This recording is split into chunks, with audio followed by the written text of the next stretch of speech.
जालना शहरात 15 डिसेंबर 2021 रोजी घरातील नोकरानं घरमालकिणीची हत्या केलेली होती आणि हत्येनंतर आरोपीने स्वतः विष प्राशन करून आत्महत्येचा प्रयत्न केलेला होता।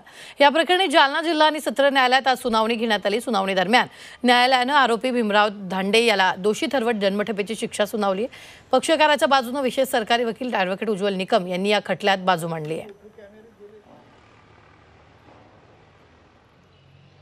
संगीता लाहोटी यांचा खून त्यांच्या घरगड्याने केल्यामुळे या आरोपीला जन्मठेपेची शिक्षा न्यायालयाने आज ठोठावली आहे। या खटल्यात आम्ही एकूण 22 साक्षीदार तपासले। सगळे साक्षीदार हे परिस्थितीजन्य पुराव्यावरती आधारित होते। परिस्थितीजन्य पुराव्याची साखळी निर्माण करून न्यायालयात हे आम्ही सरकार पक्षाने सिद्ध केलं की हा खून भीमराव धांडेने चिडून देऊन आपल्या मालकीनीचा निगूढपणे खून केलेला आहे।